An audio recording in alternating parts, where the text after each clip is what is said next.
नमस्कार दोस्तों, मैं आपके अपने चैनल पर आपका स्वागत करती हूँ।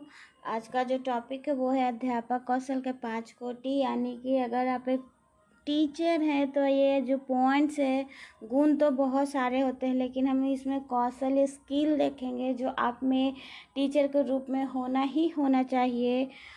क्योंकि जब तक आपको ये नहीं होगा, आपको कितना भी नॉलेज है, आप एक सफल टीचर नहीं कहलाएंगे। इसीलिए ये सारा जो कौशल है एक अच्छे टीचर में, एक अच्छे अध्यापक में होने चाहिए।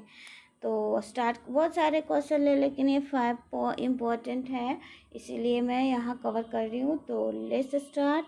जो फर्स्ट है आपका वर्ग प्रबंधन के कौशल। वर्ग प्रबंधन क्या, यानी कि आप एक टीचर है तो आपको अच्छे से आना चाहिए कि कैसे आप अगर क्लास में जाते हैं तो आप बच्चों को कंट्रोल कैसे करेंगे। अगर आप कितने भी अच्छे नॉलेजफुल टीचर हैं, आप क्लास को कंट्रोल नहीं कर पा रहे हैं, तो बच्चे को आप कितना भी देने का कोशिश कीजिएगा, बच्चा आपसे नहीं ले पाएगा। यानी कि वर्ग प्रबंधन मतलब वर्ग क्लास को आप कैसे कंट्रोल कर पाते हैं, कैसे आप क्या है ज़्यादा से ज़्यादा अपने नॉलेज तो आपके पास है, लेकिन आप जो दे रहे बच्चे कितना ले पा रहे ये डिपेंड करता है। तो ये भी एक क्या है, हमारे एक कौशल, एक अध्यापक के कौशल में आता है। यानी मोस्ट इम्पॉर्टेंट पॉइंट ये हम कह जा सकते हैं एक अध्यापक के स्किल में। सेकंड है आपका वर्क में संचरण करने का कौशल। यानी कि देखिए, कम्युनिकेशन इज़ वेरी इम्पॉर्टेंट। अगर आपके पास नॉलेज है लेकिन आपको कम्युनिकेट करने नहीं आ रहा है, बच्चे तक पहुंचाने का क्या है, उस भाषा में आप पहुंचा नहीं पा रहे जिस भाषा में बच्चे अधिक से अधिक क्या है सीख सकते हैं। आप क्या है अपने ही राग में चल रहे हैं, अपना नॉलेज खूब आपको दे रहे हैं, बच्चा कुछ समझ ही नहीं पा रहा है। जैसे आप एक मीडियम स्कूल में जाइए, प्राइवेट स्कूल में, और वहाँ का बच्चा जो है लोकल भाषा जानता है, आप इंग्लिश जाके बिल्कुल फ्लुएंटली इंग्लिश बोलते जा रहे हैं। बहुत आप क्या सोचेंगे, मैं बहुत ही नॉलेज मेरे पास है, इंग्लिश भी है, मैं बहुत बोलता हूँ, प्राइवेट स्कूल है, इंग्लिश बोलना है, लेकिन क्या बच्चा समझ नहीं रहा है। मेन फोकस हमारा क्या है, बच्चे को अधिक से अधिक नॉलेज कैसे दिया जाए। लेकिन हमने क्या किया, वहाँ जाके हम अपने ही भाषा में स्टार्ट हो गए, बच्चा कुछ समझा नहीं। तो क्या ये सही वे है? नहीं, क्योंकि बच्चा वहाँ नॉलेज करेगा नहीं, बोर होगा, आपसे कुछ बात नहीं करेगा, पूछेगा नहीं, उनके मन में जो भी सवाल आएंगे वो कर ही नहीं पाएगा। तो इससे भी कहीं ना कहीं क्या है, ये स्किल होना भी कि कैसे आप एक टीचर अपने बच्चों से कम्युनिकेट कर पाते हैं। Communication is very important process. अगर आपका यह प्रोसेस सही नहीं है तो आप भी एक अच्छे या सफल शिक्षक नहीं कहे जाएंगे। थर्ड है जो सॉरी मैंने जो ये पॉइंट्स बताया वो थर्ड पॉइंट था।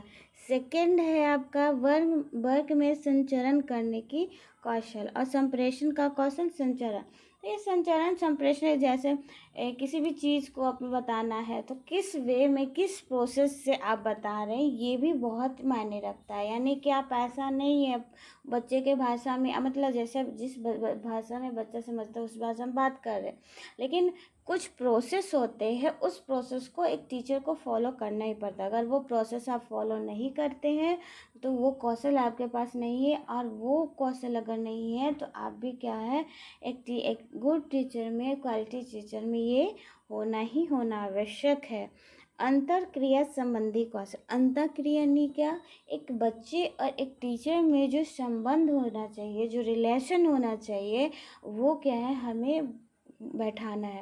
अब ऐसा नहीं है कि हम कम्युनिकेशन भी अच्छा है, सारा नॉलेज भी हमने बच्चे को दिया, गेन भी किया, अब दोनों में टकराव है। यानी टकराव नहीं, बच्चा कहीं ना कहीं अगर आपसे अच्छा रिलेशन नहीं रख पाता एक टीचर के प्रति, बहुत डर रहा है, बहुत मतलब इरिटेट फील होता है जब वो टीचर जाता है, या फिर उस टीचर से बहुत डरता है, या फिर बहुत ज़्यादा बोलता भी है, बहुत एवं बोल देता है।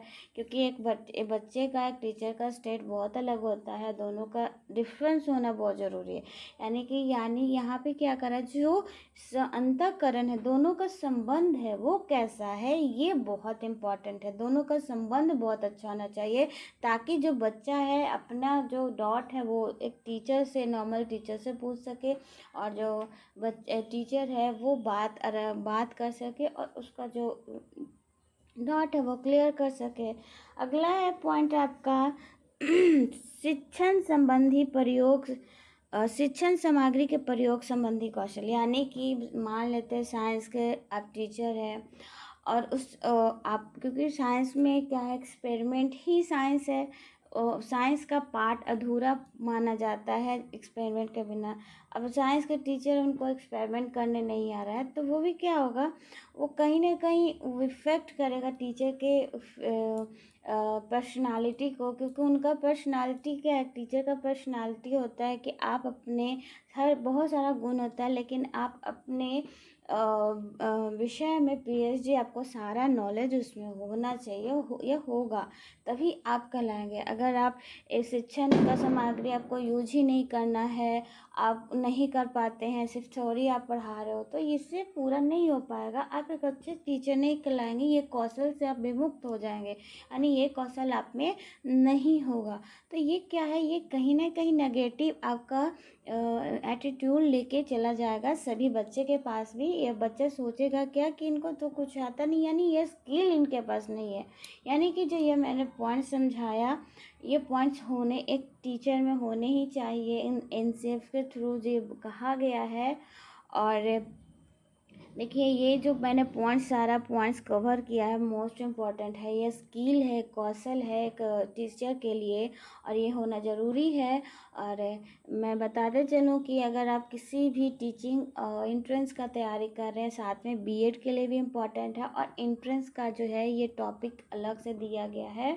तो अगर आप किसी भी एंट्रेंस का तैयारी करते हैं, तो ये वाला जो टॉपिक है बहुत इम्पॉर्टेंट है आपके लिए। आप देख के जाइएगा कि कैसे क्या होता है। और साथ में मैं कहना चाहूँगी कि अगर आपको वीडियो पसंद आता है तो लाइक शेयर और सब्सक्राइब कीजिएगा।